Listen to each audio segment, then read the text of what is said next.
नमस्कार दोस्तों, आप सभी का स्वागत है कॉन्सेप्ट एकेडमी की यूट्यूब चैनल पर। और हम डिस्कस कर रहे थे union public service commission UPSC का employees provident fund organisation EPFO AOEO exam. जिसे आपका जो आपका किसका होता है, एक होता है आपका इन्फोर्समेंट का, एक होता है ऑडिट का। ऑडिट ऑफिसर्स और इन्फोर्समेंट ऑफिसर का जो आपका एग्ज़ाम होगा, जहाँ तक सुनने में आ रहा है, ये लगभग आपका जुलाई या अगस्त के आसपास हो सकता है, क्योंकि यूपीएससी सीएससी जो आपका होगा वो अक्टूबर के आसपास हो सकता है। तो ये मॉडल पेपर 5 है और क्वेश्चन जो आपके डिस्कस होंगे वो 21 से लेकर 30 तक होंगे। ठीक है ना, तो डिस्कस करते हैं इन क्वेश्चंस को। तो पहला क्वेश्चन लिखा हुआ, international Gandhi award 2024 the efforts against the leprosy in the individual category has been awarded to. दो कैटेगरीज होती हैं जब इंटरनेशनल गांधी अवार्ड दिया जाता है लेप्रोसी में। तो एक इंडिविजुअल होता है और एक इंस्टीट्यूशनल कैटेगरी होती है। तो इंस्टीट्यूशन अगर इंडिविजुअल लेवल पे बोला जाएगा तो एनएस धर्मशक्तु को मिला है। तो पढ़ लेते हैं। लिखा हुआ है, the president of India presented the international Gandhi award for the leprosy. Leprosy होता है कुष्ठ रोग। ठीक है ना, तो NS Dharmshaktu won the award और लेप्रोसी मिशन ट्रस्ट इसे इंस्टीट्यूशनल कैटेगरी में मिला है। तो यहाँ पर देख सकते हैं आप, इंडिविजुअल कैटेगरी में एनएस धर्मशक्तु डॉक्टर है और इंस्टीट्यूशनल कैटेगरी में लेप्रोसी मिशन ट्रस्ट को मिला है।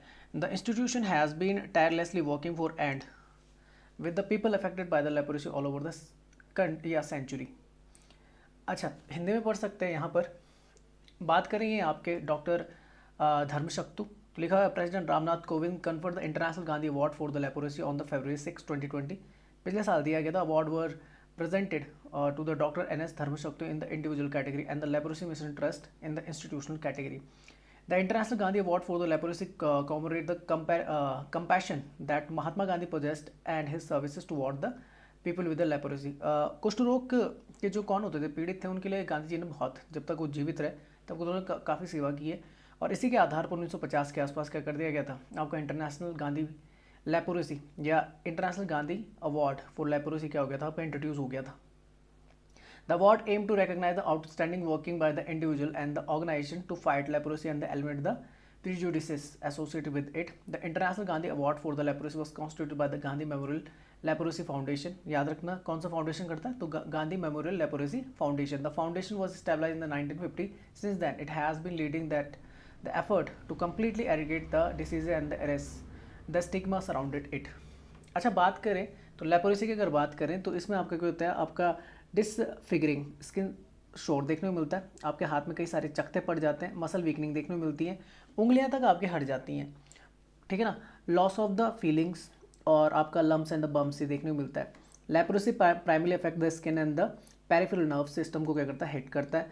इट में also strike the eyes and the thin tissue lining at the inside of the nose, kidney and the male reproductive organ को ये हिट करता है। अच्छा, इसके कौन सा कॉजेटिव वेक्टर कौन सा है, तो ये आपका कौन सा, ये होता है आपका बैक्टीरियल इन्फेक्शन है, माइकोबैक्टीरियम लेपेरे और माइक्रोबैक्टीरियम लेप्रोमाइटोसिस।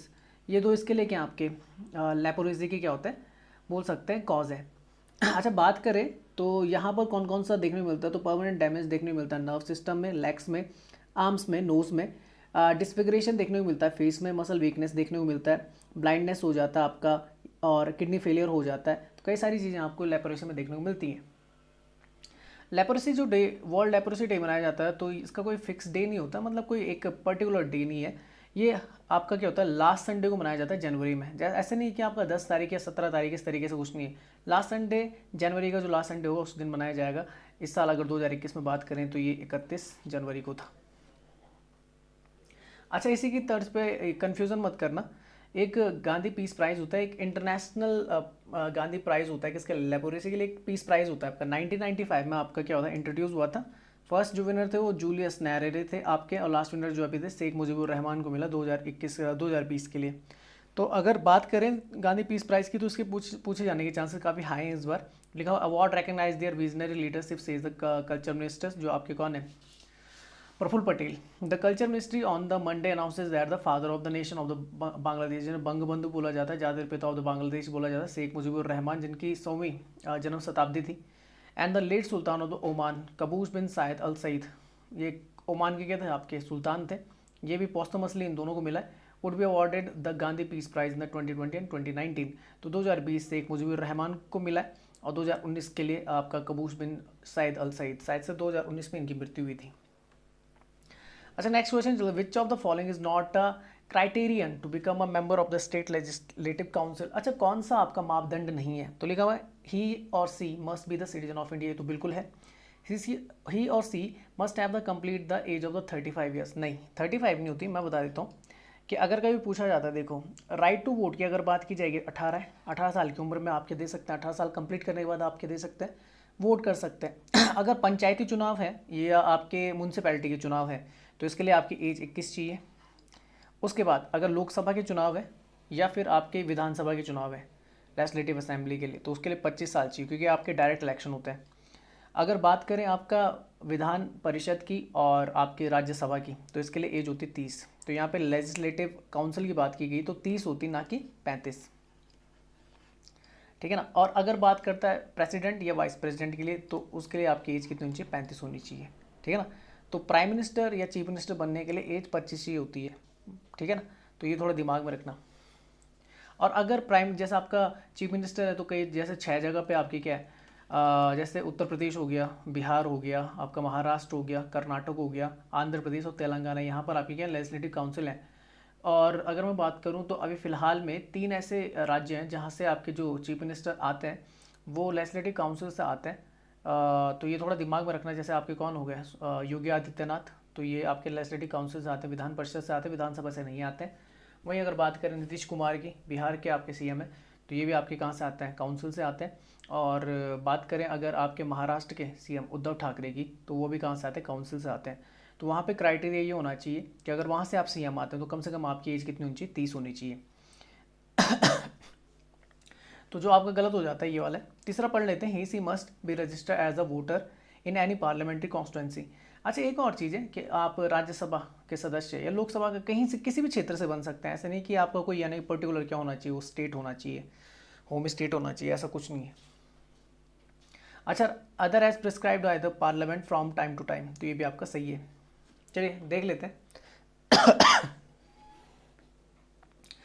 तो देख लीजिए कौन कौन सी कंडीशन है। लिखा हुआ he she must citizen of India complete the age of 30 years, register as a voter and the prescribed by the parliament. Legislative council is also known as the upper houses से बोला जाता है, ठीक है ना, एंड द परमानेंट हाउसेज से बोला जाता है किसका, स्टेट का। The total strength can not exceed the 1/3 of the strength of the legislative assembly. याद रखना ये आपकी 1/3 से ज़्यादा नहीं होनी चाहिए सीटें। बात समझ में आ गई। जैसे अगर मान लीजिए कि कोई स्टेट है जहाँ पर लेजिस्लेटिव असेंबली, मतलब अगर विधानसभा की बात करें, अगर वहाँ पे 120 सीटें हैं लेजिस्लेटिव असेंबली की, तो इसका अगर 1/3 कर दूँ तो ये आपका 40 आ जाएगा। तो 40 से एक्सीड नहीं कर सकती, ऊपर नहीं हो सकती है। अच्छा दूसरा लिखा हुआ है the subject to the minimum, और 40 से मेंबर से कम भी नहीं हो सकती। जैसे अगर मैं उत्तराखंड की बात करूँ तो उत्तराखंड में आपकी कितनी 70 सीटें हैं लेजिस्लेटिव असेंबली की। तो अगर इसका 1/3 करूँ तो ये लगभग कितना आ जाएगा, 3 दूनी 6 और 1 10 3 3 9, लगभग 23 के आसपास आ जाएगा। तो ये भी नहीं हो सकता। कम से कम आपका 1/3 होना चाहिए, कितना, मैक्सिमम आपका 1/3 होना चाहिए। और दूसरी कंडीशन है कि मिनिमम कम से कम 40 होने चाहिए आपके पास। तो कंडीशन ये बनती है कि आपके पास लेजिस्लेटिव असेंबली में कम से कम 120 सीटें तो होनी चाहिए भाई, तब जाके आपका क्या होगा, बन पाएगा। अच्छा नेक्स्ट लिखा हुआ है कि काउंसिल, अच्छा the tenure of the Vidhan Parishad legislative council is 6 years terms with 1/3 of the member retiring every 2 year. जैसे राज्यसभा का होता है उसी तरीके से विधान परिषद का भी यही होता है कि 6 साल का कार्यकाल होता है और 1/3 सदस्य करते हैं, हर 2 साल में क्या होते हैं, रिटायर होते हैं। Fresh election and the nomination are done by the governor every 3rd year. The council elects the chairman and the deputy chairman from its member. अच्छा एक चीज़ आता है, जैसे राज्यसभा का जो आपका क्या होता है, चेयरमैन होता है, वो उस बोल सकते हैं राज्यसभा का मेंबर नहीं होता, क्योंकि वो आपका वाइस प्रेसिडेंट होता है। पर जो आपका लेजिस्लेटिव काउंसिल की अगर बात करें तो उसका चेयरमैन और डेप्यूटी चेयरमैन दोनों ही क्या होते हैं, उसके सदस्य होते हैं। हिंदी में लिखा हुआ पढ़ सकते हैं। यहाँ पे लिखा हुआ था, एक केस आया था वेस्ट बंगाल का, क्योंकि आप जानते हैं नंदीग्राम से आपकी ममता बनर्जी हार गई थी। हालांकि तृणमूल कांग्रेस को क्या मिला था, बहुमत मिला था आपका विधानसभा में, पर खुद ममता बनर्जी क्या हो गई थी, आपकी हार गई थी। तो उसके लिए वेस्ट बंगाल सोच रहा था कि लेजिस्लेटिव काउंसिल को इंट्रोड्यूस किया जाए वहाँ पर। तो बात चल रही थी, तो मैं फिर से पढ़ लेता हूँ। देखो लिखा हुआ, recently the waste Bengal government has decide to set up the legislative council Vidhan Parishad for setting up the council. A bill has to introduce in the assembly. इसके लिए क्या करना पड़ेगा, असेंबली में क्या करना पड़ेगा, इंट्रोड्यूस करना पड़ेगा लेजिस्लेटिव असेंबली में। And then a note from the governor is required. उसके बाद गवर्नर के साइन चाहिए होंगे, पर गवर्नर किसके पास भेज देता, आपका सेंटर के पास भेज देता। Legislative council in the state was abolished in 1969।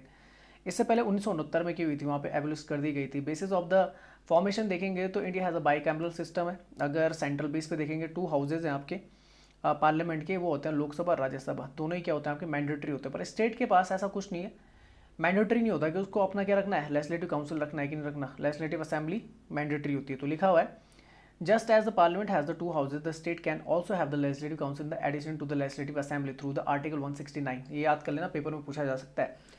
6 states having a legislative council: Andhra Pradesh, Telangana, Uttar Pradesh, Bihar, Maharashtra, Karnataka. बहुत आसान है याद करना, अगर आपको मैप दिमाग में है तो आंध्र प्रदेश से तेलंगाना निकला हुआ है, नेबरिंग है।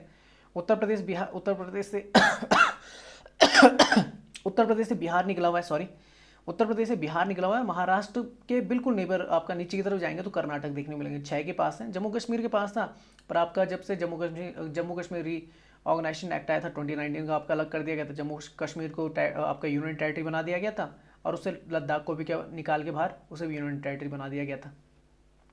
अच्छा, 2020 की बात करें, Andhra Pradesh legislative assembly pass the resolution for the evolution of the legislative council. वहाँ पे क्या था, हटाने के लिए बात की गई थी। This resolution yet to be declared by the parliament of India. याद रखना कि इसको क्लैरिफाई कौन करेगी, पार्लियामेंट ऑफ इंडिया करेगी। ये आपका सिंपल मेजोरिटी से हो जाता है। To finally abolish the council 2019 में Jammu and Kashmir legislative council was abolished through the JNK reorganisation bill 2019 which reduces the state of the JNK in the union territory and the JNK and Ladakh. तो 2 में बढ़ गई थी। आर्टिकल 169 में दोनों की बात होती है, काउंसिल के क्रिएशन और एबोल्यूशन के। तो लिखा था parliament can abolish the legislative council where it already exist और the created where it does not exist by simple majority. Simple majority होती है 50% plus 1। That is the majority for the members of the each houses present in the voting. और किन की होती है, जो present होते हैं आपके, ठीक है ना, सारे नीचे होते हैं। If the legislative assembly of the concern state by the special majority. और अगर लेजिस्लेटिव असेंबली में क्या करना होता है, अगर कोई राज्य चाहता है कि वहाँ पर लेजिस्लेटिव काउंसिल बने, तो वहाँ की जो विधानसभा है वहाँ पर क्या होना चाहिए, स्पेशल मेजोरिटी के थ्रू आपका निकलना चाहिए। स्पेशल मेजोरिटी होता है 1/3, सॉरी 2/3, लगभग 66% होता है ये। और जो आपका सिंपल मेजोरिटी होता है वो 50% प्लस 1 होता है।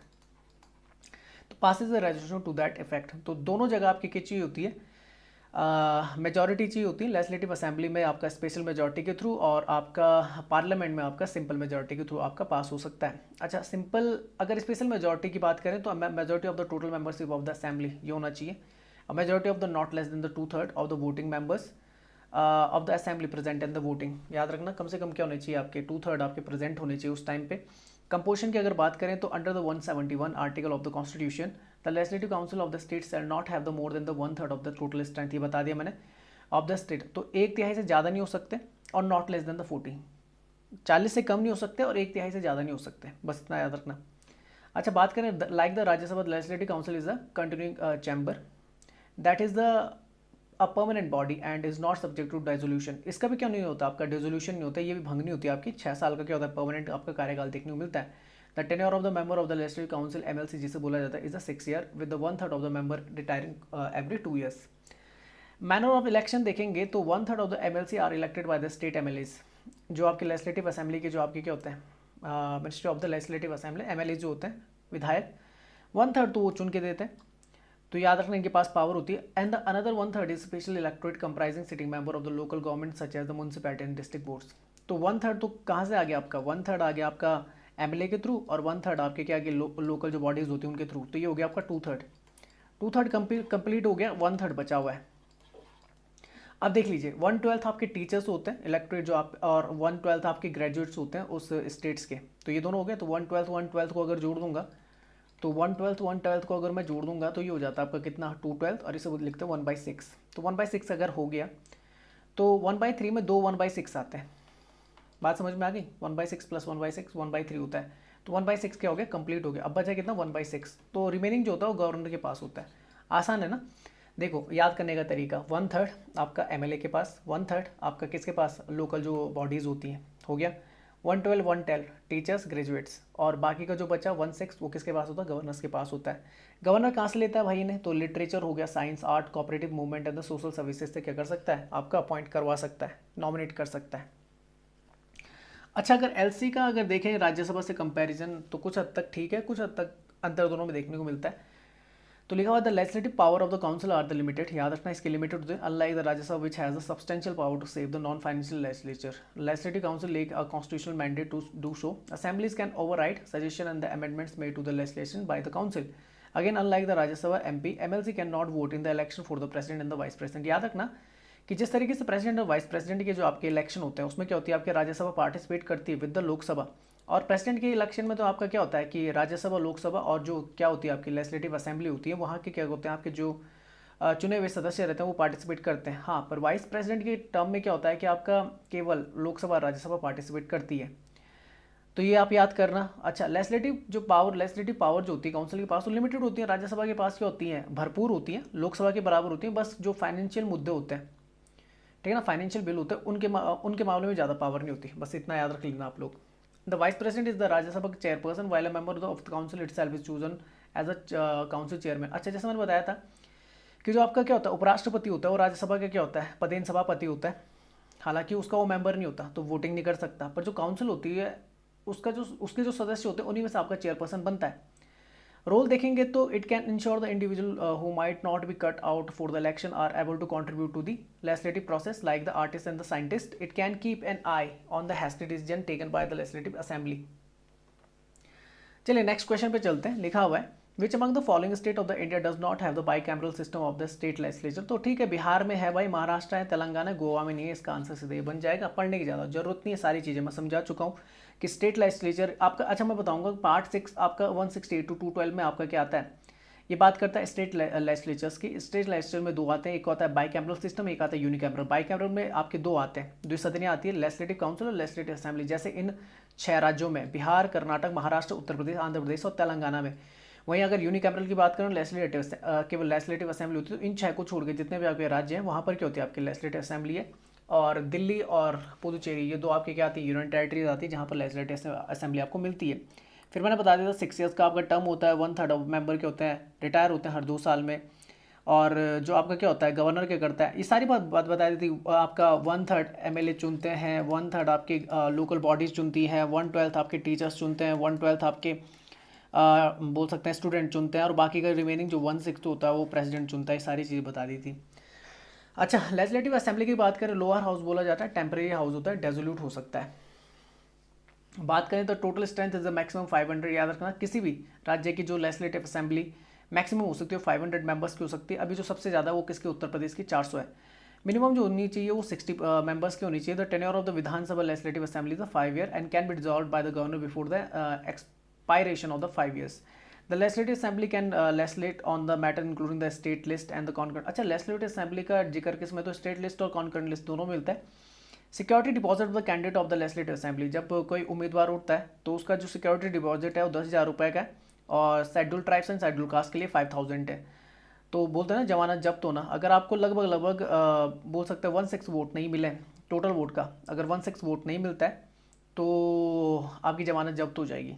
1/6 मतलब ये होता है आपका कि अगर 60 वोट टोटल पड़ी है तो इसका 1/6 करेंगे तो कम से कम आपको 10 वोट पड़नी चाहिए।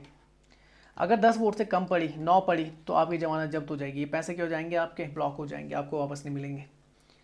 नेक्स्ट चलते हैं, नेक्स्ट क्वेश्चन है consider the following statement. The international criminal court ICC recently ruled that it has no jurisdiction over the war crimes and the atrocities committed in the Palestine territories. अभी आप जानते हैं कि Israel और Palestine विवाद फिर से सुर्खियों में रहा। गाजा पट्टी जो है वहाँ से क्या था कि आपका जो हमास था, हमास ग्रुप है, टेररिस्ट ग्रुप माना जाता है, ठीक है ना। इसराइल उसे टेररिस्ट ग्रुप मानता है, यूएसए भी उसे टेररिस्ट ग्रुप मानता है।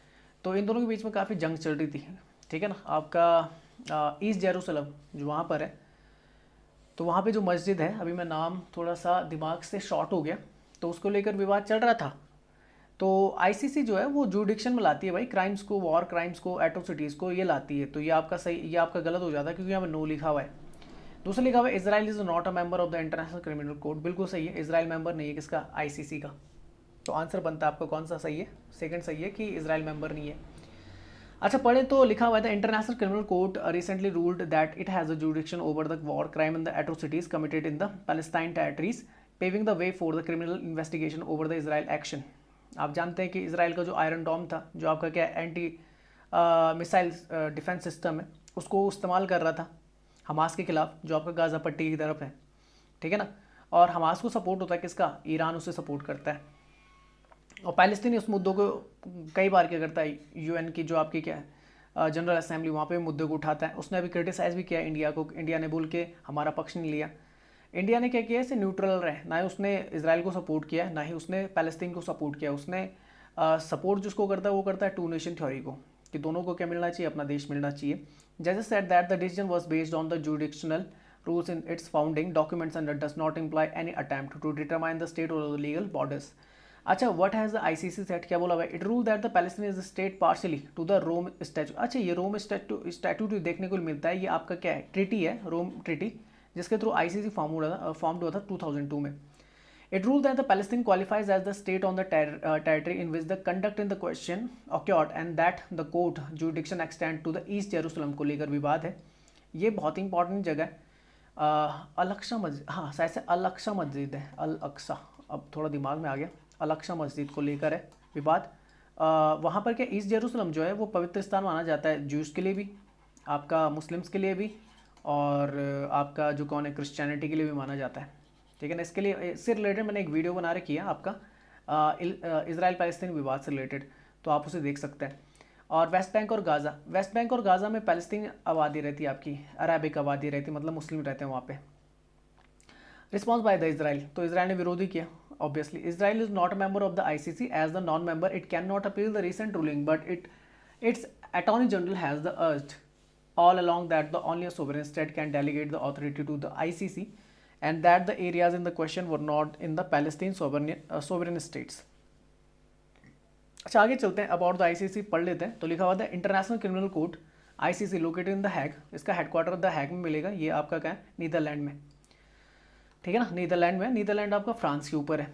Is the court of the last resort for the prosecution of the genocide, war crime and the crime against the humanity से रिलेटेड आते हैं इसके। It is the first permanent treaty based international court established to the help end impunity for the perpetrators of the most serious crimes on the concern to the international community. Its founding treaty, the Rome, इसकी treaty है, Rome treaty जिसे बोला जाता है, entered into the force in the July 1st 2002 में क्या होता है, आपका ICC formed हुआ था। Founding देखेंगे, although the court expenses are the funding primarily by the state parties, it also received the voluntary contribution from the government, international organization, individual corporation and the other entities, से इसे मिलता है, fund वगैरह मिल जाता है। अच्छा, बात करें आगे तो composition and the voting power, the court management oversight and the legislative body, the assembly of the state parties consist of the one representative from the each state party. Each state party has the one vote, याद रखना सभी को क्या मिलता है, एक vote मिलता है। And the every effort has to be made to the reach decision by the consensus. If the consensus cannot be reached, decisions are made by the vote. The assembly is presided over by a president and the two vice president who are elected by the members of the 3 years terms. ठीक है, भारत भी इसका member नहीं, याद कर लेना आप लोग। तो यहाँ पर मैं दिखा देता हूँ, तो इंटरनेशनल क्रिमिनल कोर्ट की बात करेंगे तो यहाँ पर आप देख रहे हैं जो आपके ग्रीन में हो वो क्या है, स्टेट पार्टीज़ हैं, लगभग 123 इसके क्या है, स्टेट मेंबर्स हैं। और रेड की बात करें सीधे तो इसके मेंबर नहीं, नॉन सिग्नेटरी बॉडी, उसमें आपका इंडिया भी आ जाता है। अच्छा, बात करें तो ऑफिशियल लैंग्वेज है Arabic, Chinese, English, French, Russian, Spanish, ये देखने को मिलती है। वर्किंग लैंग्वेज 2 हैं, इंग्लिश और फ्रेंच। प्रेसिडेंट की अगर बात करें तो पॉइटर हॉफमैन्स की है, और 2 वाइस प्रेसिडेंट जैसे मैंने बताया, 3-3 साल का टर्म होता है। और रोम ट्रीटी जो आपकी आई थी, जो रोम स्टैट्यू था वो 17 जुलाई 1998 को आया था, और जो आपका ये ट्रीटी आपकी इन्फोर्स्ड हुई थी वो कब हुई थी, 1 जुलाई 2002 को, और इंटरनेशनल क्रिमिनल कोर्ट आपका फाउंड हो गया था। अच्छा, ICJ और ICC में डिफरेंस है। ICJ जो था आपका, इसे इंटरनेशनल कोर्ट ऑफ जस्टिस बोलते हैं, ये आपका एक ऑर्गन है किसका, यूनाइटेड नेशन का। और ICC इंटरनेशनल क्रिमिनल कोर्ट है, ठीक है ना। इसे इंटरनेशनल क्रिकेट काउंसिल मत बोल देना, ICC हुई वो अलग है। तो ये 1946 को बना था आपका ICJ, और ICC आपका 2002 में बना है। अच्छा, UN रिलेशनशिप की बात करें तो ICJ की बात करें तो official court of the UN की है, इसे यूनाइटेड नेशन का कोर्ट बोला जाता है, ऐसे वर्ल्ड कोर्ट भी बोला जाता है। जबकि आपके ICC इंडिपेंडेंट, जैसा मैंने भी बताया, मे receive the case referral from the UN security council से जो आपके केसेस आते हैं वो आ जाते हैं यहाँ पे। लोकेशन दोनों की एक ही जगह, द हैग, नीदरलैंड में। अच्छा, टाइप ऑफ केसेस किस तरीके के, तो ICJ में आते हैं आपके contentious between the parties in the advisory opinion, इसमें क्रिमिनल टाइप के आते हैं, criminal prosecution of the individuals आपके यहाँ की तरफ आ जाते हैं। सब्जेक्ट मैटर करते हैं तो यहाँ पे सोवर्निटी आ जाता है, boundary, maritime dispute, trade, natural resources, human rights, treaty violation, treaty interpretations and the more. इस तरफ आपको genocide, crimes against humanity, war crimes, crimes of the aggregation आ जाता है। फंडिंग कहाँ से मिलती है, तो ICJ को केवल UN फंड कर देता है। और ICC की बात करें, assessed contribution from the state parties of the Rome statute, और voluntary contribution from the UN, voluntary contribution from the government, international organisation, individual corporation and the other entities. अगर मैं इसराइल की बात करूँ तो इसराइल की बॉर्डर्स लगती हैं इसराइल इजिप्ट से, जॉर्डन से, आपका यहाँ की तरफ सीरिया आ जाता है और ऊपर की तरफ लेबनान आ जाता है।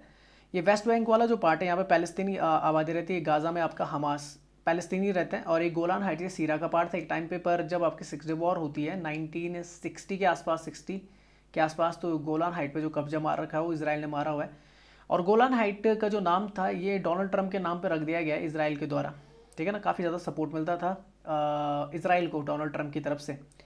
यहाँ पर अगर देखेंगे भारत इसकी जो कैपिटल मानता है वो मानता है आपकी कहाँ, ये हो गया ना इसराइल। इसराइल की, अच्छा देखो, दो देश हैं। अगर मान लीजिए पैलेस्तीन है, पैलेस्तीन की कैपिटल रमल्ला है वैसे अगर माना जाए। वैसे वो किसको बोलते हैं, जेरूसलम को बोलते हैं, याद रखना आप किसको बोलते हैं, जेरूसलम को, पवित्र धार्मिक स्थल है। और इसराइल भी अपनी कैपिटल या यूएसए उसकी कैपिटल कहाँ मानता है, जेरूसलम ही मानता है इसराइल की भी। और पर भारत उसकी तेल अवीव मानता है, ये आप याद कर लेना, ठीक है ना। जेरूसलम को दोनों कैपिटल मानते हैं, ये आप याद कर लीजिए। यहाँ पे डेड सी है दोनों के बीच में, इसराइल और जॉर्डन के बीच में डेड सी आता है, ये आप याद कर लीजिए। यहाँ पर जॉर्डन रिवर बहती है बिल्कुल, जो जॉर्डन और इसराइल के बीच में जो क्या बनाती है, बाउंड्री बनाती है, ये आप याद कर लीजिए। अच्छा, अगर आप देखेंगे तो पैलेस्तीन की अगर हिस्ट्री देखें तो ये आपको ग्रीन कलर में जो पूरा इसराइल दिख रहा है, पहले ये पैलेस्तीन के कब्जे में था। 1947 के आसपास मैं अगर बोलूँ 1948 में इसराइल को क्या मिलती है, आज़ादी मिलती है। और 44% ही रह जाता है पैलेस्तीन के पास और बाकी का जो रहता है वो इसराइल को मिल जाता है। 1967 के बाद जब आपको 60 वॉर होती है उसके बाद क्या हो जाता है, पैलेस्तीन का कब्जा और कम हो जाता है और सिर्फ वो वेस्ट बैंक की तरफ और गाजा पट्टी की तरफ आपका 22% इनका हिस्सा रह जाता है। और ये धीरे धीरे और श्रिंक हो रहा है। 2020 में देखेंगे तो 15% ही रह गया इनके पास ज़मीन। 100% से कहाँ 15% पे आगे कौन, पैलेस्तीनियन। तो ये आप याद कर सकते हैं। इस तरफ मैटेरियन सी है, ये याद कर लेना आप इसराइल की इस तरफ। अच्छा, नेक्स्ट क्वेश्चन आता है, consider the following statement, the members of the food and the agriculture organization endorse the first ever voluntary guidelines on the food system and the nutrition. ये गलत है, फूड सिस्टम एंड न्यूट्रिशन से related इनका जो first ever voluntary guidelines थी इससे related नहीं था, हंगर से रिलेटेड था, तो ये गलत हो जाता है। Gender equality and the women's empowerment across the food system is one of the focus area, ये बिल्कुल सही है आपका। तो आंसर जो बनेगा वो ओनली 2। मैं पढ़ लेता हूँ, देखो लिखा हुआ है, the UN community of the world food security endorse the voluntary guidelines to end the hunger, ये याद रखना। The first ever voluntary guidelines on the food system of the nutrition meant to the end hunger and the malnutrition were endorsed by the member of the committee on the world food security. तो first गलत हो जाता है। The committee on the world food security is an international and the intergovernmental platform for the stakeholder to work toward the ensuring the food security and the nutrition for all. It is hosted and the co-funded by the United Nations Food and the Agriculture Organization. The guidelines have been developed to support the countries in their effort to eradicate all the form of the hunger and the malnutrition by the utilizing a comprehensive food system approach. The guidelines are intended to build upon and complement the work and the mandate of the other international bodies, for example, the United Nations Decade of the Action of the Nutrition 2016 to 2025। ये आपका चल रहा है, ठीक है ना। Decade किससे related है, एक्शन ऑन न्यूट्रिशन से रिलेटेड है, 2016 से 2025 तक चलेगा, दशकीय। और अगर बात करें स्ट्रक्चर की बात करें तो 7 फोकस एरिया है, transparent, democratic and the accountable governance की बात करता है, sustainable food supply chain to the achieve healthy diets in the context of the economic and the social and environmental sustainability and the climate change की बात करता है, equal and equitable access to the healthy diets through the sustainable food system की बात करता है, food safety across the sustainable food system की बात करता है, people centred nutrition knowledge education information की बात करता है, gender equality and the women empowerment across food system की बात करता है, resilient food system in the humanitarian context की बात करता है। हिंदी में पढ़ सकते हैं यहाँ पे। फूड एंड एग्रीकल्चर ऑर्गेनाइजेशन की बात करें, FAO की बात करें तो 1945 16 अक्टूबर को मनाया जाता है। वर्ल्ड फूड डे भी 16 अक्टूबर को मनाया जाता है। क्यूबेक सिटी कनाडा में ये फाउंड हुआ था। हेडक्वार्टर इसका रोम इटली में और हेड इसके अभी कौन है, क्यू डोंग है, डायरेक्टर जनरल। और अगर बात की जाएगी तो फॉर्मेशन मैंने बताया 16 अक्टूबर 1945 को हुआ था और पेरेंट ऑर्गेनाइजेशन कौन सी, यूनाइटेड नेशन है। अच्छा, नेक्स्ट क्वेश्चन आता है, the member of the state public service commission are appointed by home. तो जैसे यूपीएससी के जो मेंबर्स होते हैं प्रेसिडेंट के थ्रू होते हैं, तो स्टेट पीसीएस के कौन होते हैं आपके, वो होते हैं पीएससी के, कहाँ होते हैं आपके, गवर्नर के थ्रू अपॉइंटेड होते हैं। देखिए पढ़ लेते हैं। तो state public service commission SPSC is the state regulating recruiting agency responsible for the appointment and the examination of the individual state services. जैसे आपका महाराष्ट्र पब्लिक सर्विस है, उत्तराखंड पब्लिक सर्विस है, हरियाणा पब्लिक सर्विस है। The governor is the chief executive head of the state appointed made by the president of India. अच्छा देखो, अगर मैं यहाँ पे बात करूंगा कि प्रेसिडेंट के थ्रू किन किन का अपॉइंटमेंट होता है, बहुत इंपॉर्टेंट। देखो, एक होता है chairman and the member of the union public service commission हो गया, chief justice and the other जजेस of the supreme court, of India and the respective state and the union territory of the high court. ये जरूर याद रखना कि appointment high court के जो जजेस होते हैं, चाहे वो स्टेट का हो चाहे यूनियन टेरिटरी का हो, अपॉइंटमेंट हमेशा प्रेसिडेंट ही करेगा। हाँ, शपथ कौन दिला सकता है, ओथ कौन दिलाता है, तो वो गवर्नर दिलाता है हाई कोर्ट्स के। फिर से सुन लीजिए, appointment done by the president of India in the high courts of the union territory and the state, but when we discuss about the oath ceremony, then it is done by the governors of the respective states। आगे लिखा हुआ है the chief minister of the national capital territory of the Delhi. बिल्कुल सही है। ये भी याद रखना कि जो चीफ मिनिस्टर होता है ना आपका दिल्ली का, उसको अपॉइंट किया जाता है, ठीक है ना, किसके द्वारा, प्रेसिडेंट ऑफ इंडिया। हालांकि चुनाव रहता है पर सब यानी बोला यह जाता है कि मतलब अपॉइंटेड होता है, हालांकि जो ओथ दिलाता है वो आपका लेफ्टिनेंट गवर्नर दिलाएगा। आपका कैग आ जाता है, कंट्रोलर एंड ऑडिटर जनरल आता है, चीफ इलेक्शन कमिश्नर आते हैं, इलेक्शन कमिश्नर आते हैं उसके अंतर्गत, ठीक है ना, और अटॉर्नी जनरल ऑफ इंडिया आ जाता है। गवर्नर की बात करें तो chief minister of the state, advocate general of state आता है, आपके chairman and member of the state public service commission आ जाता है, स्टेट इलेक्शन कमिश्नर आता है, काउंसिल ऑफ द मिनिस्टर्स आता है, चीफ सेक्रेटरी आ जाता है। अच्छा, प्राइम मिनिस्टर की बात करें तो prime minister provide the advice to the president for the appointment of the attorney general of India, solicitor general of India and the ministers. अच्छा, appointment made by the chief minister तो provides advice to the governor for the different appointments. Hindi में याद कर सकते हैं। अच्छा, अगर chapter 2 की बात करेंगे आपके पब्लिक सर्विस कमीशन से रिलेटेड है आपका, तो 315 टू 323 तक ये जाता है। तो 315 में आपका public service commission for the union and the for the states है। 316 में appointment of the terms of the office members है। 370 में रिमूवल एंड सस्पेंशन है। और 318 में power to make the regulation है, condition of the service of the member in the staff of the commission है। 319 provision as to the holding of the offices by the member of the commission on the ceasing to the such members है। 320 में function of the public service commission है। 321 में power to extend the function है। और 323 में expenses of the public service commission है। 323 में आपका reports of the public service commission है। तो 315 से 323 तक जाता है आपका।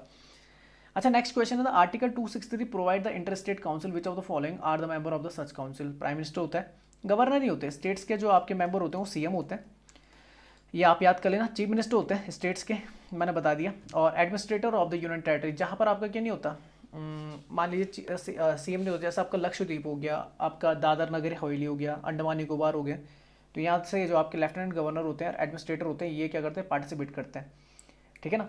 तो ये बिल्कुल सही है। दो ही जगह आपका लेजिस्लेटिव असेंबली अगर किन की बात की जाएगी यूनियन टेरिटरी, एक दिल्ली है और एक आपका पुदुचेरी है। 6 centre cabinet minister including the home minister, ये भी आपका सही है। तो आंसर जो बनेगा 1 3 4 5 आएगा, गवर्नर नहीं आते।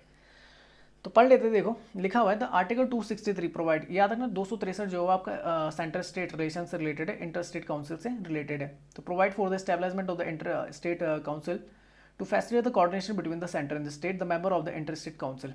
तो एक आता है आपका प्राइम मिनिस्टर जो चेयरमैन होते हैं, chief minister of the all the states, ये आपके क्या होते हैं, मेंबर होते हैं। Chief minister of the union territories having the legislative assembly, मतलब दिल्ली और कौन सा पुदुचेरी आ जाएगा। Administrator of the UT is not having the legislative assembly आ जाएगा। Governor of the state under the president rule, जहाँ पर आपका प्रेसिडेंट रूल लगा है, मान लीजिए किसी भी राज्य में अगर प्रेसिडेंट रूल लगा है तो वहाँ से कौन करेगा आपका, तो वहाँ से गवर्नर क्या करता है, उसमें पार्टिसिपेट करता है। और 6 centre cabinet minister including the home minister to be nominated by the prime minister, याद रखना। तो होम मिनिस्टर के अलावा प्राइम मिनिस्टर के थ्रू जो कौन होते हैं नॉमिनेटेड होते हैं, उसका पार्ट होता है। अगर ड्यूटीज की बात करें इंटर स्टेट काउंसिल के, तो enquiring the into and advising the upon dispute which may arises between the states, investigating and discussing the subject in the which centre and the state have the common interest, making recommendation upon any such subject and the particularly for the better coordination of the policy and the action on it, establishment of the interstate council recommended by the Sarkaria commission. जो सबसे important आपका commission माना जाता है, committee मानी जाती है, वो आपका सरकारिया कमीशन 1983 से 87 के बीच में थी, ये सेंटर स्टेट रिलेशन के लिए, ये राजीव गांधी के टाइम पे थी। अच्छा, आगे लिखा हुआ there is also standing committee for the council set up in the 1996 having the members union home ministers आते हैं, इसके चेयरमैन होता है आपका किसके लेवल पे, आपका स्टेट लेवल पे 5 यूनियन कैबिनेट मिनिस्टर्स आते हैं, 9 चीफ मिनिस्टर्स आते हैं आपके, ठीक है ना, जब स्टेट का एक साथ कर लिया जाता है कैटेगराइज।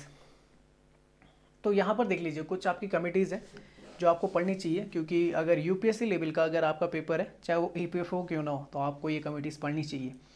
तो राजमन्नार कमेटी आती है आपकी 1969 में सेटअप हुई थी, डीएमके जो आपका द्रविड़ मुनेत्र कड़गम है, जिसकी अभी सरकार भी है तमिलनाडु में, एमके स्टालिन जो भी है ये चीफ मिनिस्टर है, तो इनके डीएमके गवर्नमेंट फॉर्म हो रही है अभी तमिलनाडु में। तो लिखा हुआ this committee was set up by the DMK government in the Tamil Nadu in 1969 apart from the making a cell for the immediate constitution of the interstate council this committee made following recommend. अब मुझे एक चीज़ बताओ कि इंटरस्टेट काउंसिल से related आपकी committee जो form कर रही हो, कोई स्टेट कर रही है और उसकी रिकमेंडेशन है, आप मानो जरा, बताओ जरा मुझे कि सेंटर उस चीज़ को मानेगा? कभी नहीं मानेगा, मान ही नहीं सकता। सेंटर तभी मानेगा जब खुद सेटअप करेगा। बात समझ में आ गई? तो देखो क्या लिखा हुआ है, union government should not take any decision without the consulting the interstate council. उन्होंने बोला कि आपका यूनियन गवर्नमेंट क्या नहीं ले सकती, कोई भी डिसीजन नहीं लेगी बिना इंटरस्टेट काउंसिल के कंसल्टिंग के, सलाह के। ठीक है भाई। When such decision can affect the interest of the one और मोर स्टेट, जब ऐसा डिसीजन हो जो एक से अधिक आपके राज्यों को करता हो, प्रभावित करता हो। ठीक है। Every bill which affect the interest of the state should be first refer to the interstate council. ठीक है, before it is introduce in the parliament. तो सबसे पहले भाई पार्लियामेंट में इंट्रोड्यूस मत करो। अगर स्टेट से रिलेटेड कोई भी बिल है तो आप इंटरस्टेट काउंसिल के थ्रू से क्या करो, पेश करो, उसके बाद पार्लियामेंट में ले जाओ। ठीक है भाई। तीसरा था article 356 should be used only in the rare cases of the complete breakdown of the law and order in the states. अच्छा, 356 आप जानते हैं क्या प्रेसिडेंट रूल है। प्रेसिडेंट रूल जो होता है वो क्या लगता है आपका, राज्यों में लगता है। और मानो या ना मानो, आपका जो क्या होता है सेंट्रल गवर्नमेंट इसका बहुत ही बड़े लेवल में मिसयूज़ करती है हमेशा। जहाँ पे उनकी सरकार नहीं होती ना, तो वहाँ पे लगाती रहती है। तो ये मिसयूज़ होता है काफ़ी ज़्यादा 356 का। फिर आता है restitutive power of the taxation should be vested with the state. Restitutive power आप जानते हैं कि अभी के टाइम पे जो आप कहते हैं ना अफसिस सकती हैं, जैसे आपके क्या 3 लिस्ट आती है, एक आती है आपकी यूनियन लिस्ट, एक आपकी आती है स्टेट लिस्ट, और एक आती है कॉन्करेंट लिस्ट। ठीक है ना। तो अगर इन तीनों में कोई सब्जेक्ट तय नहीं होता, इन तीनों के अंदर वो अगर नहीं आता, मान लीजिए कोई नया सब्जेक्ट नहीं आया, तो वो फिर किस में चल जाता है, रेस्टिट्यूटिव पावर के अंतर्गत किसके पास चल जाता है, सेंटर के पास चल जाता है। तो स्टेट का ये कहना था कि रेस्टिट्यूटिव पावर के तहत ये जो पावर होनी चाहिए वो किसके अंदर आनी चाहिए, स्टेट के अंतर्गत आनी चाहिए। तो लिखा हुआ आगे के देखो, लिखा the recommendation were completely ignored by the union government, जो होना ही था। अच्छा, आगे आता है आनंदपुर साहिब रेजोल्यूशन। तो the resolution was pass by the Akali Dal in 1973। ठीक है ना। अकाली दल आपके पंजाब की क्या है, पंजाब में आपकी क्या है, एक पार्टी है। ठीक है ना, अकाली दल नाम से, Shiromani Akali Dal. And it is called for making the Indian constitution of federal on the real in the sense it set the centre जुडिक्शन should be restricted only in the defence, foreign affairs, communication, in the currency. अच्छा, वो बोल रहे थे कि centre को सिर्फ कहाँ पे दखल देना चाहिए, डिफेंस में, फॉरेन अफेयर्स में, कम्युनिकेशन में और करेंसी में, बाकी में क्या कर दें, स्टेट को पूरी आज़ादी देते हैं। ये हो सकता है इस तरीके से होगा। तो अलग अलग स्टेट, जैसा आपका क्या चलता है कि अमेरिका में देखें तो वहाँ पे क्या, यूनाइटेड स्टेट्स ऑफ अमेरिका इसलिए बोला जाता है, 50 राज्य हैं वहाँ पे। तो वहाँ पर प्रेसिडेंट जो होता है ना आपका, वो स्टेट्स के मामले में दखल नहीं दे सकता, जबकि भारत में ऐसा नहीं है। भारत में क्या है कि आपकी यूनियन गवर्नमेंट के अगर से दखल दे सकते हैं अगर उसे लगता है स्टेट्स में, तो ये आप याद कर लीजिए।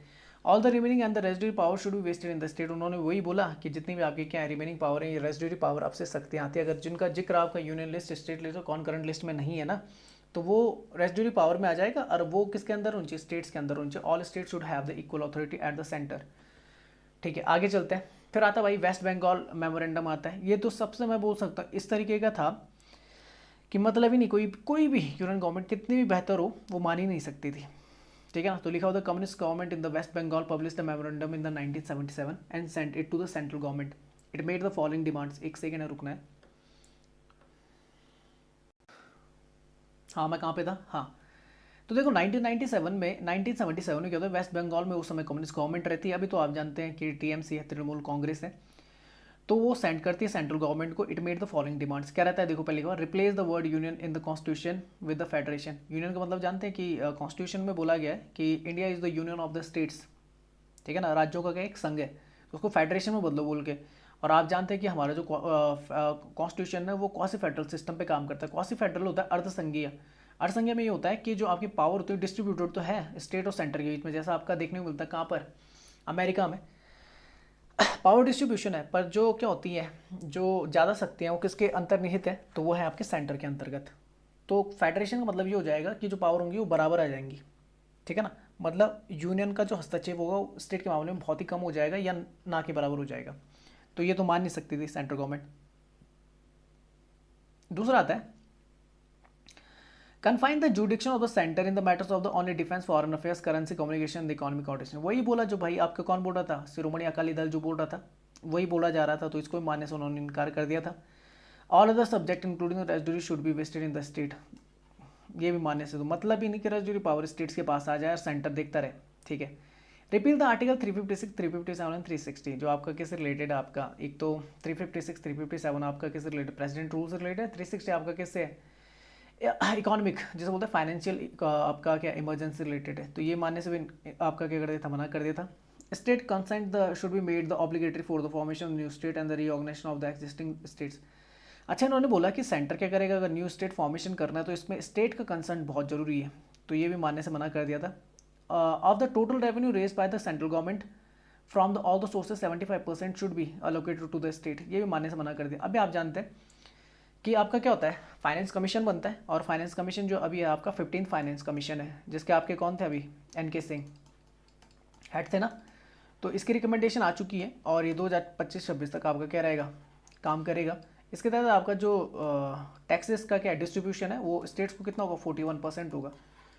मतलब 100 रुपये में से 41 रुपये सेंटर सीधे सेंटर क्या कर देगी, स्टेट्स को बांट देगी। यहाँ पे कितना लिखा हो, 75%, मतलब इन उस टाइम पे अगर बात करेंगे। आगे चलो लिखा हुआ Rajya Sabha should have the equal power with that of the Lok Sabha, power बराबर होनी चाहिए। मैंने बताया था राज्यसभा के पास पावर नहीं होती, किन के मामले में, जो आपका क्या होता है मनी बिल के मामले में पावर नहीं होती।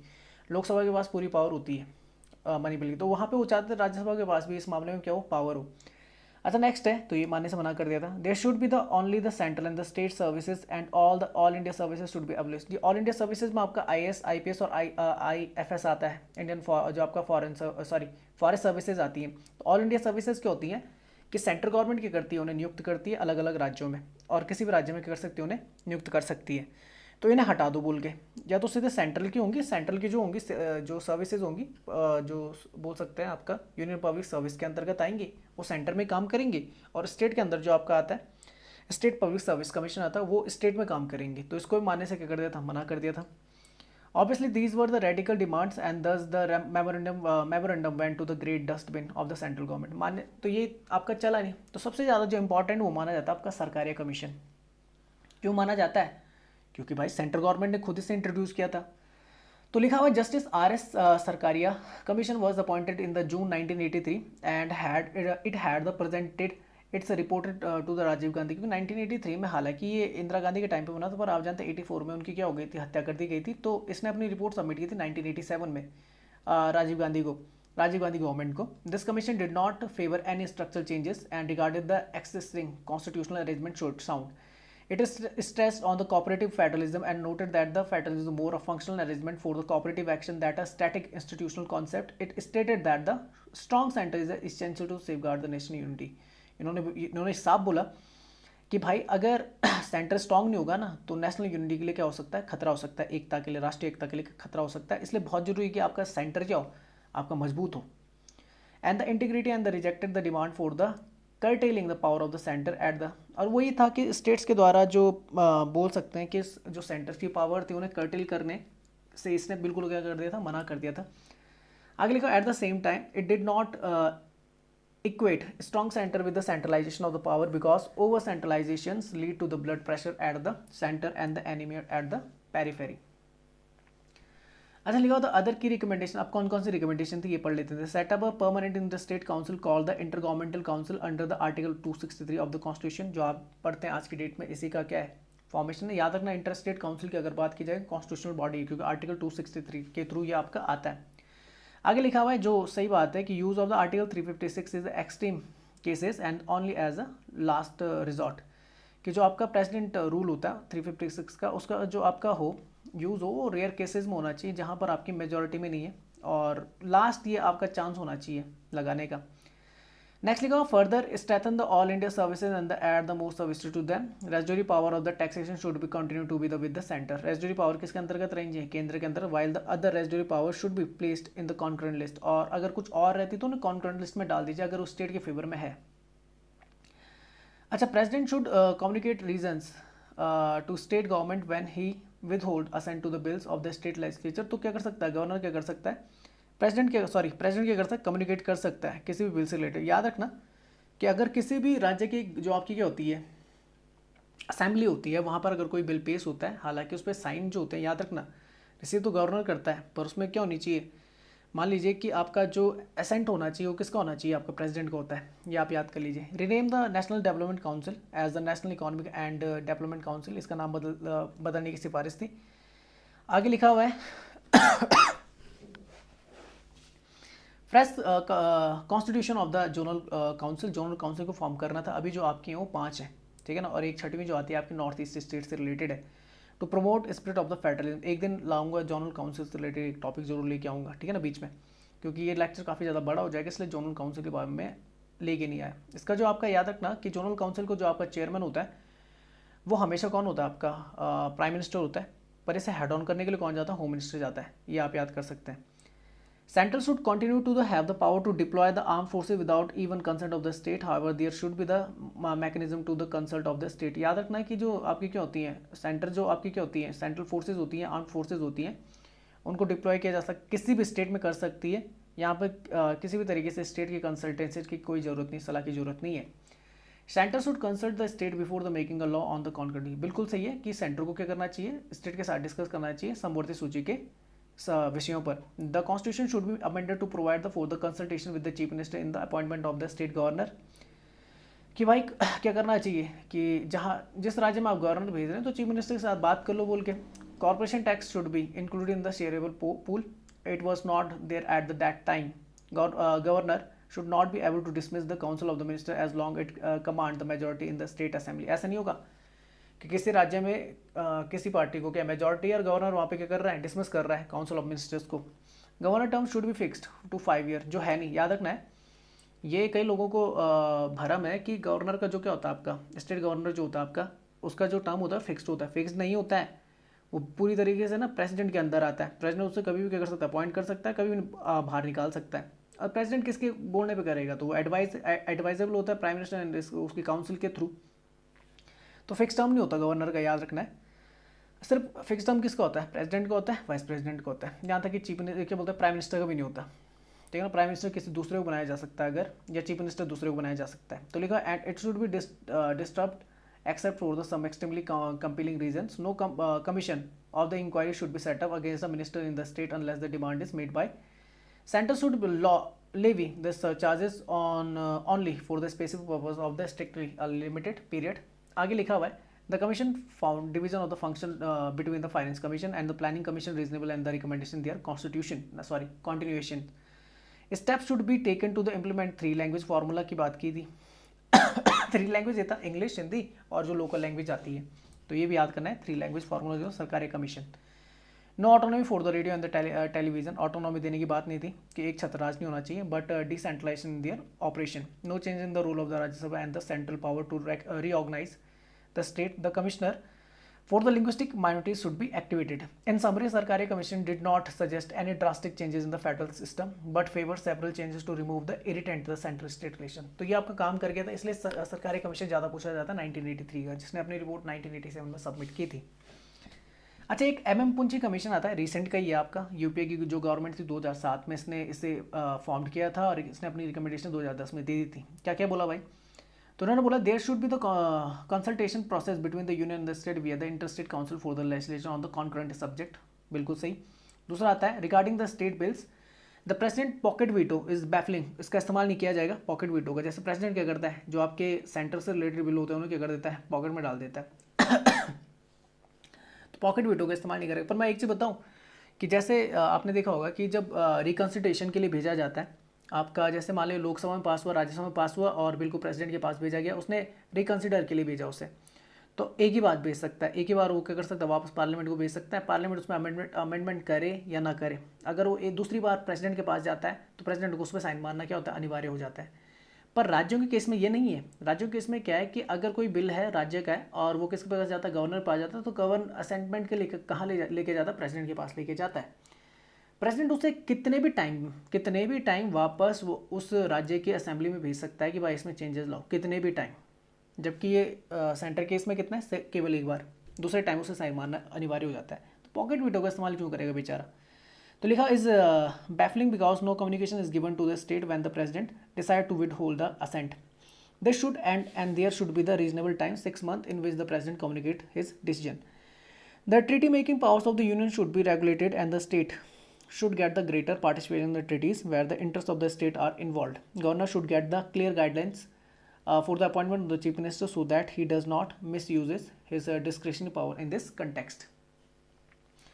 अगले, there should be a 2 years cool off period for the active policies before a person is made governor. याद रखना कि कोई भी गवर्नर तब बनेगा, पुंची कमीशन ने ये सजेशन दिया था कि गवर्नर वही व्यक्ति बने जो पॉलिटिक्स से कम 2 साल से क्या हो, रिटायर्ड हो।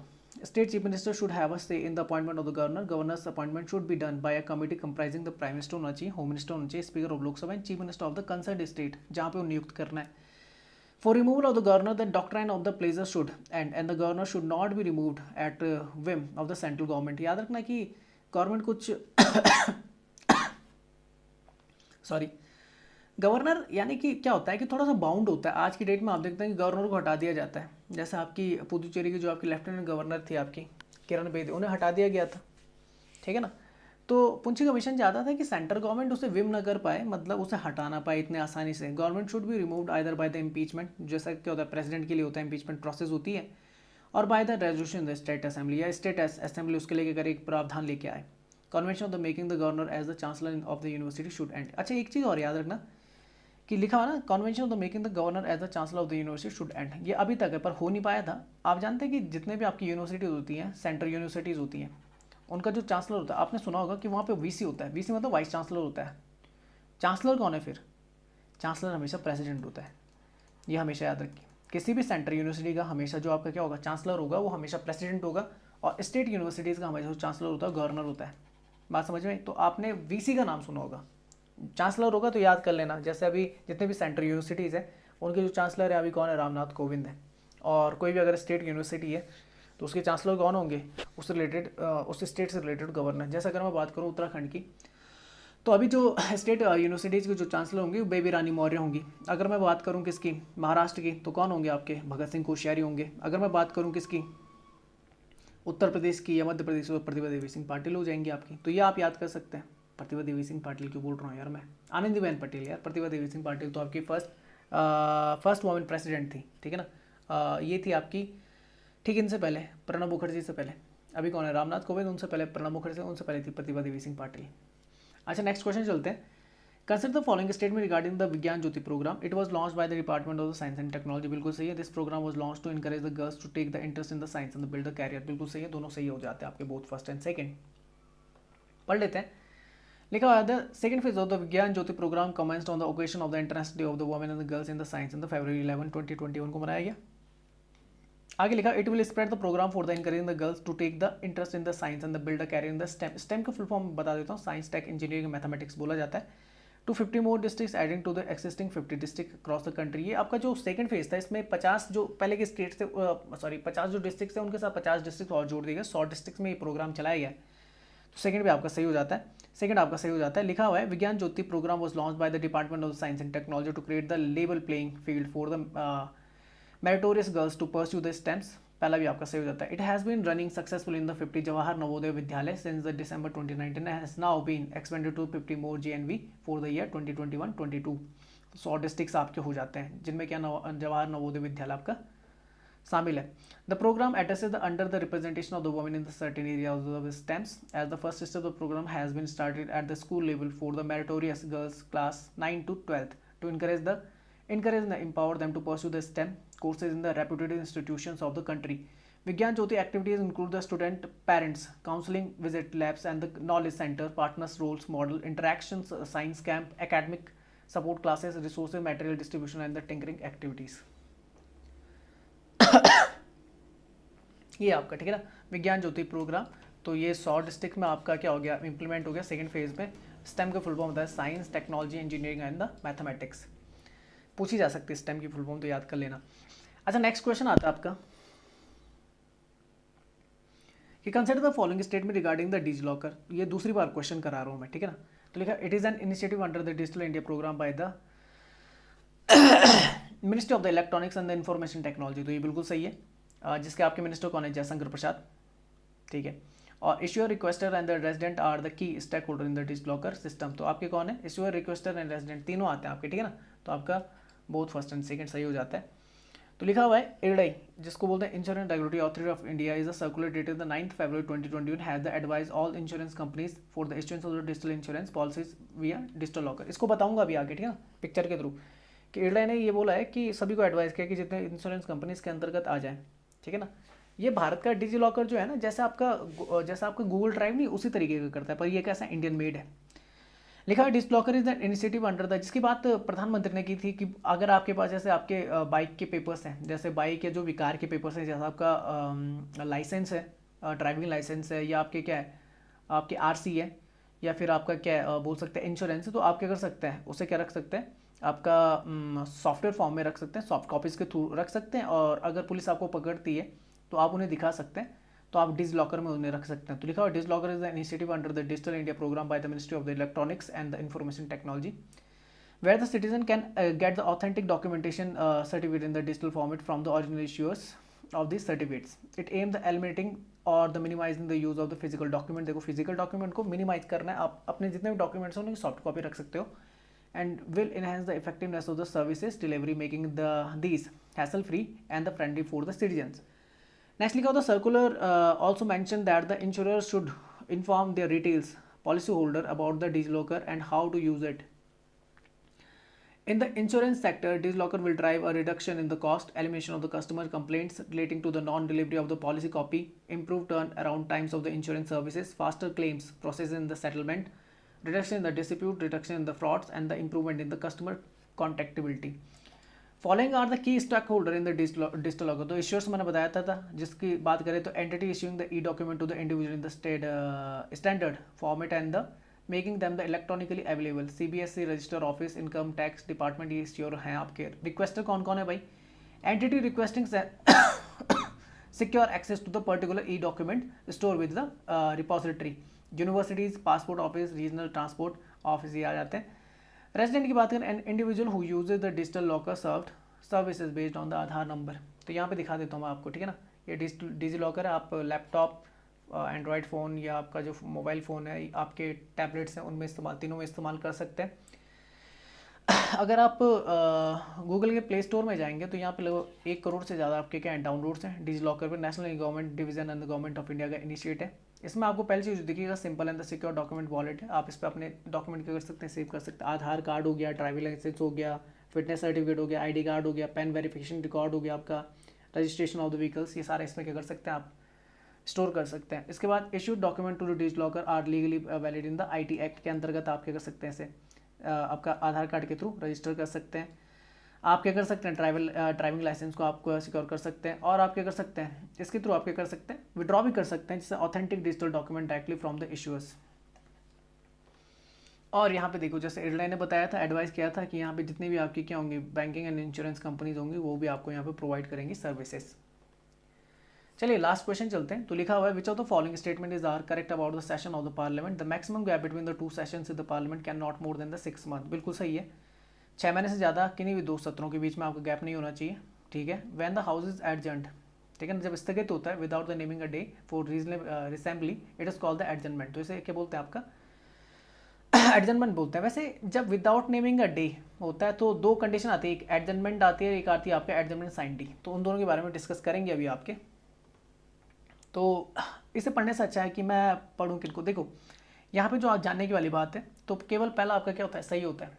पहला कौन सा आपका सही है, क्योंकि जो दूसरा होता है ना कि अगर विदाउट नेमिंग, अगर पता नहीं है कि कितने दिन का कितने घंटे का, तो एडजर्नमेंट नहीं होता, वो मैंने बताया था एडजर्नमेंट साइन डी होता है इस, ठीक है ना, एडजर्नमेंट साइन डी। इसको पढ़ाता हूँ अभी, ठीक है ना। और जो आपका क्या होता है, फिक्स्ड होता है कि भाई 1 दिन के लिए, 2 दिन के लिए, इतने दिन के लिए क्या कर रहे हैं, आपका एडजर्न कर रहे हैं, तो उसे एडजर्नमेंट बोलते हैं, ठीक है ना। यहाँ से सिर्फ इतना बता देता हूँ आपको कि जो आपके सेशन होते हैं वो 3 होते हैं किसी भी साल में पार्लियामेंट के। एक होता है बजट सेशन जो आपका फरवरी टू मई चलता है, दूसरा होता है मानसून सेशन जुलाई टू सितंबर चलता है, और एक होता है विंटर सेशन जो आपका नवंबर दिसंबर में चलता है। ये आप याद कर सकते हैं।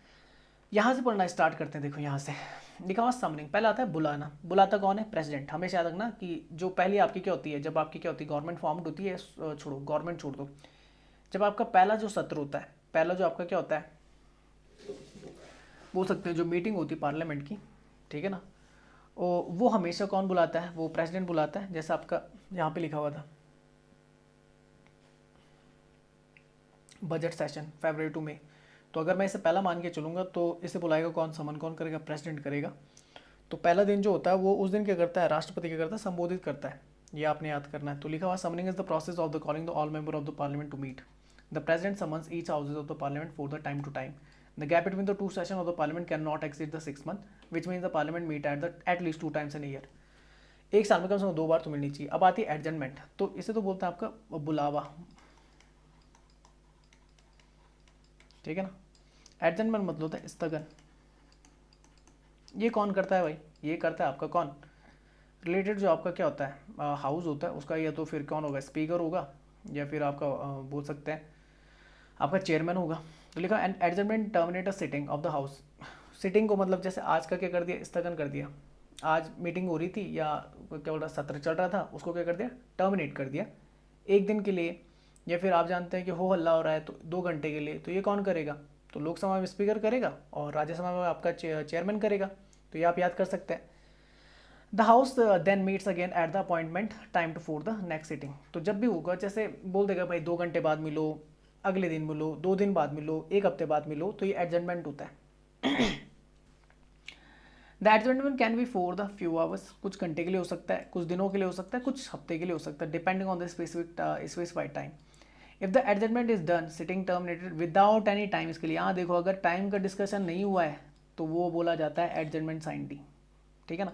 The power of the adjournment sine die is only with the presiding officer, कौन करता है, जो अध्यक्षता करता है जिस हाउस की भी।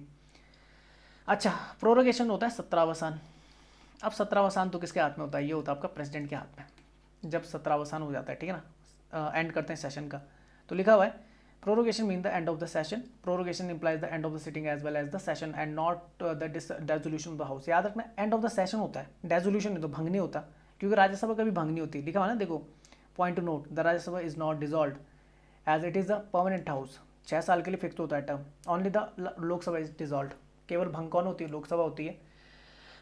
लिखा हुआ था president can prorogate the house while in the session also, तो कौन करता है, प्रोरोगेट कौन करता है, आपका प्रेसिडेंट करता है। Generally the president issue a notice for the session prorogation of few days after the house is adjourned sine die. जब क्या होता है कुछ दिनों के लिए, कुछ सॉरी जब बिना बताए क्या होता है, कोई भी आपका क्या होता है प्रिसाइडिंग ऑफिसर होता है, क्या करता है एडजर्न साइन डी का बताता है, तो उसके कुछ दिनों बाद प्रोरोगेशन हो सकता है presiding officer the house. All pending notice lapse on the prorogation of the house, जितने भी पेंडिंग नोटिस होते हैं लैप्स कर जाते हैं प्रोरोगेशन के बाद, सत्रावसान की बात, फिर अगले उसमें करेंगे, उन्हें उनके बारे में देखेंगे जितने भी बिल्स हैं। However this is no impact on the bill upon the prorogation, the time between the prorogation and assembly is called the recess. याद रखना सत्रावसान और असेंबली मतलब जब दोबारा होगा तो उसके बीच के टाइम को रिसेस बोला जाता है। डेसोल्यूशन की बात करें तो लोकसभा का मतलब यहाँ पे बनता है, तो Lok Sabha is dissolve at the end point of the 5 years term, जिसे ऑटोमेटिक डिसोल्यूशन बोलते हैं। हर 5 साल में क्या होता है आपके लोकसभा चुनाव होते हैं, आम चुनाव जिन्हें बोला जाता है, तो क्या होता है कि हर 5 साल में आपकी लोकसभा क्या होता है, डिजॉल्व हो जाती है। या तो फिर प्रेसिडेंशियल ऑर्डर से हो सकती है। प्रेसिडेंशियल ऑर्डर से क्या हो सकती है, या तो फिर क्या करते हैं प्रेसिडेंट खुद एडवाइस दे दे भाई कि हमें क्या करना है, सरकार डेसोल्यूट करनी है और चुनाव करवाने हैं। या फिर अगर कहीं ना कहीं अगर प्रेसिडेंट को लगता है भाई कि जो सरकार है आपकी वो मेजोरिटी में नहीं है, तो क्या कर सकती है, प्रेसिडेंशियल ऑर्डर पे आपका डेसोल्यूट हो सकता है। Dissolution terminate the life of the house, खत्म हो जाता है लोकसभा का जो पूरा आपका क्या होता है टर्म होता है उस टाइम पे खत्म। The Rajya Sabha is not dissolve, it member have the fix term of the 6 year with in the third of its member up for the election every 2 years. अच्छा, when does the president give the order of the Lok Sabha dissolution, it if authorised by the council of minister, या तो council of minister क्या करते हैं, authorise कर दें, he can give the order even before the end of the 5 years terms. वो क्या कर सकते हैं कि 5 साल कंप्लीट होने से पहले भी क्या कर सकते हैं, डिस्कस कर सकते हैं प्रेसिडेंट के साथ कि भाई चुनाव कर लेने चाहिए, ये अभी सही टाइम है, ऐसा हो सकता है। अच्छा, he can also dissolve if the council of the minister loses the confidence. Confidence कहाँ लूज करते हैं, अगर लोकसभा में करते हैं तो no party is able to prove the majority, अगर किसी भी तरीके से मेजोरिटी प्रूफ नहीं होती। जैसा आपका एक आपने पढ़ा होगा कौन सा होता है यार, नो कॉन्फिडेंस मोशन जो होता है आपका, ये हमेशा विपक्ष लेके आता है। तो अगर सरकार किसी भी तरीके से मेजोरिटी, जो आप जानते हैं कि कितना है लगभग 272 है ना लोकसभा में, अगर इतनी मेजोरिटी नहीं ला पाती तो सरकार के पास क्या नहीं, मेजोरिटी नहीं है, और प्रेसिडेंट के पास अधिकार होगा कि अगर डिजॉल्व कर दे, ठीक है ना, किसको, लोकसभा को। अच्छा, when the Lok Sabha is dissolved, all business including the bills, motion, resolution, notices, petition and the etc pending before it or its committees lapse. The last session before the Lok Sabha is dissolved called the, याद रखना जो लोकसभा में आपका last session है, last session before the Lok Sabha is dissolve, Lok Sabha के भंग होने से पहले जो लास्ट सेशन होता है उसे क्या बोलते हैं, लैम डक सेशन बोलते हैं।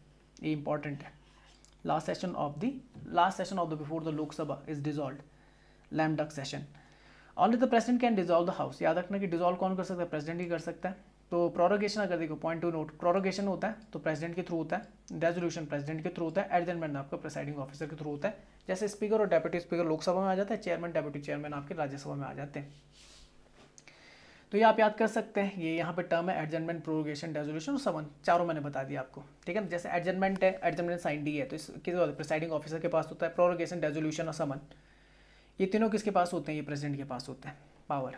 अच्छा, अगर बोला जाएगा कि आपका जो पूरा रूटीन होता है डे का पार्लियामेंट का, वो किस तरीके से होता है, 11 बजे से आपका स्टार्ट होता है टाइम पार्लियामेंट का, और ये लोकसभा के लिए 6 बजे तक चलता है और राज्यसभा के लिए 5 बजे तक चलता है। तो 11 से 12 बजे तक आपका क्या होता है, क्वेश्चन आवर होता है, उसके बाद 12 से 1 तक आपका जीरो आवर होता है, उसके बाद लंच होता है 1 से 2, और उसके बाद गवर्नमेंट बिजनेस लेजिस्लेटिव बिजनेस के बारे में बात की जाती है, या फिर लॉ वगैरह और पास बजट किया जाता है आपका, ठीक है ना। तो इनके बारे में पढ़ लेते हैं। खासकर देखो यहाँ पे तो आपके बिल वगैरह प्रेजेंट होंगे और उनको क्या किया जाएगा, पास किया जाएगा, पर मेन जो आपको दो सीखने हैं वो क्वेश्चन आवर और जीरो आवर है समझने के लिए, तो इनको मैं बता देता हूँ आपको। जैसे क्वेश्चन जीरो आवर की बात करते हैं पहले, तो zero hour is Indian parliamentary innovation है, कि ये खोज किसकी है, विश्व को दे रखा है जीरो आवर, ये किसने दे रखा है, आपको इंडियन पार्लियामेंट ने दी। अब आपने देखा होगा जो रात का समय होता है ना, हालांकि यहाँ पे दिन का होता है भारत में, पर अगर देखा जाएगा तो रात के समय में आज जैसे 12 बजते हैं तो इसे जीरो ऐसे लिखते हैं, ऐसा हो जाता है आपका टाइम, तो इसलिए जीरो आवर बोला जाता है। It is not mention in the parliamentary rule book, याद रखना जीरो आवर के बारे में पार्लियामेंट्री रूल बुक में कोई भी मेंशन नहीं है। Under this MP can raise the matters without the any prior notice. जो आपके पार्लियामेंट जो आपके क्या होते हैं, मिनिस्टर ऑफ पार्लियामेंट होते हैं, वो किसी भी मुद्दे पे क्या कर सकते हैं, डिस्कस करते हैं किसी भी प्रायर नोटिस के बिना, ठीक है ना। कोई भी नोटिस देने की जरूरत नहीं कि भाई हाँ इस दिन मुझे बात करनी है इस मुद्दे पर, कुछ नहीं, आप सीधे बात कर सकते हैं, ठीक है ना। बस आपको जो कौन है प्रिसाइडिंग ऑफिसर उसको बताना होगा। The zero hour start immediately after the question hour, याद रखना जीरो आवर बिल्कुल क्वेश्चन आवर के बाद ही आपका क्या होता है, स्टार्ट हो जाता है। And last until the agenda for the day regular business of the house, ये तब तक चलता है जब तक आपका जैसे 2 बजे के बाद क्या होते हैं, ये पास करने होते हैं बिल, ठीक है ना। In other word the time gap between the question hour and the agenda is known as the zero hour. अच्छा, आप क्वेश्चन आवर की बात करते हैं। क्वेश्चन आवर में क्या होता है कि आपके क्वेश्चन पूछे जाते हैं, तो किस तरह के क्वेश्चन पूछे हैं, 4 तरह के क्वेश्चन पूछे जाते हैं, start, non start, short notice and the private member question. 4 होते हैं, स्टार्ट, नॉन स्टार्ट, आपका शॉर्ट नोटिस क्वेश्चन होते हैं, और चौथा कौन सा बोला मैंने, प्राइवेट मेंबर क्वेश्चंस होते हैं। अगर स्टार्ट क्वेश्चन की बात की जाएगी तो starred question of those which are the oral answer is expected, जिनका क्या मिलता है आपको मौखिक रूप पे क्या मिलता है, आंसर मिलता है। The member is allowed to use the member is allowed to ask after the reply is obtained from the minister concern, answer to such question may be followed by the supplementary question by the member. याद रखना कि start question आपके कैसे पूछे जाता है, I think इनकी संख्या जो होती है वो 20 के आसपास होती है। तो मौखिक तौर पे क्वेश्चन पूछे जाते हैं और मौखिक तौर पे उनका आंसर मिलता है। अच्छा, कितनी बार आंसर दिया जा सकता है किसी भी, यानी कि आपके क्या मिनिस्टर के द्वारा, क्योंकि रिस्पॉन्सिबल कौन होता है, मिनिस्टर ही होता है भाई, ठीक है ना। तो मिनिस्टर के पास क्या होता है भाई, तो वो कितनी बार भी क्या कर सकता है, जवाब दे सकता है, कि जवाब देना पड़ेगा, ठीक है ना।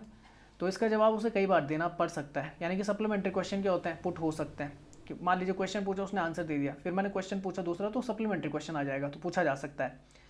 अच्छा, these question are printed in the green colour, याद रखना कि स्टार्ट क्वेश्चन हमेशा किस में होते हैं, ग्रीन कलर में होते हैं, स्टार्ट, ये याद कर लो। And are marked with the asterisk sign, star का होता है, in order to distinguish from the other question. दूसरा आता है non start question are those for which return reply, इसका क्या होता है आपका रिटर्न में आंसर देना होता है। ऊपर कैसा था आपका ओरल आंसर था, अब रिटर्न में देना होता है, तो इसमें सप्लीमेंट्री क्वेश्चन नहीं पूछे जाते, आप दोबारा क्वेश्चन नहीं पूछ सकते, क्योंकि उसने रिटर्न में जवाब देना है। और रिटर्न में जवाब देना है तो ये लगभग कितने क्वेश्चन पूछे जा सकते हैं, 230 क्वेश्चन पूछे जा सकते हैं, और ये क्वेश्चन होते हैं व्हाइट कलर में, याद हो गया, ग्रीन कलर में स्टार्ट, व्हाइट में आपका अनस्टार्ट। तीसरा आता है short notice question are those which are the ask on the matter of the urgent public importance, जो क्या होते हैं आपके शॉर्ट नोटिस में होता है, क्या है कि अर्जेंट पब्लिक इंपॉर्टेंस है तो उसके लिए पूछे जा सकते हैं, एंड दस can be asked in the short notice less than the 10 days, 10 दिन के अंतर्गत आपको पूछना पड़ता है। This question can be answered hourly, इनका जो आंसर दिया जाता है ऑरली दिया जाता है, याद रखना जैसा आपका स्टार्ट क्वेश्चन होता है सेम ऐसे होते हैं, पर ये शॉर्ट नोटिस होते हैं आपके, बहुत कम समय में आप क्या कर सकते हैं, पब्लिक इंटरेस्ट के लिए बात कर सकते हैं। और ऑरली है तो इनका सप्लीमेंट्री क्वेश्चन आप क्या कर सकते हैं, पुट कर सकते हैं। और इनका जो क्वेश्चन का रंग होता है वो पिंक कलर का होता है, किनका, आपका शॉर्ट नोटिस क्वेश्चन का। तो मैं फिर से बता दूं, स्टार का ग्रीन, नॉन स्टार का आपका व्हाइट, और जो आपका क्या होता है शॉर्ट नोटिस का होता है वो पिंक कलर का होता है। चौथा आता है question to the private member. Private member किसे बोला जाता है, याद रखना कि जितने भी आपकी कैबिनेट मिनिस्ट्री होती है ना, उसको छोड़ के जितने भी मेंबर होते हैं, चाहे वो जैसे बीजेपी गवर्नमेंट, एनडीए गवर्नमेंट है, तो जितने भी कैबिनेट मिनिस्टर को छोड़कर आपके जो होते हैं एमपी होते हैं, जिनके पास कोई क्या नहीं होता, आपका डिपार्टमेंट नहीं होता, वो सारे के सारे आपके प्राइवेट मेंबर कहलाते हैं। इसका ऐसे लेना देना नहीं कि भाई जो एनडीए का मेंबर नहीं होगा वो प्राइवेट मेंबर नहीं। कैबिनेट मिनिस्ट्री को छोड़कर जितने भी आते हैं जिनके पास कोई मिनिस्ट्री नहीं है वो सारे के सारे आपके प्राइवेट क्या होते हैं, मेंबर होते हैं। तो लिखा हुआ है question to the private member are those which are asked to member who are not ministers, जो मिनिस्टर्स नहीं होते, ठीक है ना, कैबिनेट में या फिर आपके जो स्टेट मिनिस्टर वो नहीं होते। This question are related to private members bill, और इसको क्या बोला जाता है, प्राइवेट मेंबर्स बिल बोला जाता है। बात समझ में, मान लीजिए कोई आपका बीजेपी के कोई आपका सांसद है पर वो क्या नहीं, आपका मिनिस्टर नहीं है, तो उसे भी क्या बोला जाएगा, प्राइवेट मेंबर बोला जाएगा। तो वो भी कर सकता है, अपना बिल इंट्रोड्यूस कर सकता है। तो देखा parliamentary committees private members resolution, this question are the printed yellow colour. अब इसका कलर कैसा होता है, येलो। तो देख लीजिए, स्टार्ट आपका ग्रीन, नॉन स्टार्ट वाइट, फिर आता है शॉर्ट नोटिस आपका पिंक, और फिर आता है येलो। तो कैसे याद कर लोगे, GWPY. However, if a member seeks to ask a question urgently and cannot wait for the duration of the notice period, then the member can do the provided it is accepted by the speaker. ठीक है, वो 10 दिन का जो notice होता है, अगर किसी को जरूरत है कि भाई मुझे तुरंत बोलना है, कल ही बोलना है, तो फिर उसे स्पीकर से लेनी पड़ेगी, परमिशन लेनी पड़ेगी। Such question are called the supplementary question, और इन क्वेश्चन को सप्लीमेंट्री क्वेश्चन बोला जाएगा। तो ये था आपका वीडियो, होप कि आपको पसंद आया होगा। हालांकि 10 क्वेश्चन थे, पर मुझे जहाँ तक लग रहा है आप इससे कम से कम मान के चलिए, कम से कम आपके 500 क्वेश्चन तैयार हो गए होंगे आज। हालांकि 1 घंटा लग गया है, तो क्वेश्चन पे मत जाया करिए। मैं पहले बता दूं, क्वेश्चन पे मत जाया करिए कि आपका केवल 10 क्वेश्चन है, 1 घंटे 10 मिनट तक ये बंदा पढ़ा क्या रहा है। तो एक्चुअल में जब डिस्क्रिप्टिव होता है ना, तब वो टाइम लेता है आपका। और मेरा मानना ये है कि जब मैं खुद पढ़ता हूँ तो मुझे लगता है यार मुझे ये भी डाल देना चाहिए, ये भी समझाना चाहिए, वो भी समझाना चाहिए, ठीक है ना। तो बेहतर होता है मेरे हिसाब से। तो ज्ञान आपकी जो समझ होती है किसी क्वेश्चन को समझने की, वो बढ़ जाती है। तो PDF जो होगा मैं टेलीग्राम ग्रुप में भी और जो व्हाट्सएप ग्रुप है दोनों में शेयर कर दूंगा। यूट्यूब में अगर वीडियो को तो आप देख रहे हैं तो शेयर करें, लाइक करें, और सब्सक्राइब नहीं किया चैनल तो सब्सक्राइब कर लीजिए। सब्सक्राइब करने पे आपको बेल आइकन दिखेगा, व्यू होगा और शो होगा, उसे आप प्रेस कर लीजिए, ऑल नोटिफिकेशन पर क्लिक कर लीजिए। फेसबुक पे भी हम हैं, वहाँ पर भी आप हमें क्या कर सकते हैं, लाइक कर सकते हैं, वहाँ पे मैं लिंक शेयर कर देता हूँ। इंस्टाग्राम पर भी आप हमें फॉलो कर सकते हैं। तो वीडियो को देखने के लिए आप सभी को बहुत बहुत धन्यवाद। जय हिंद, जय भारत।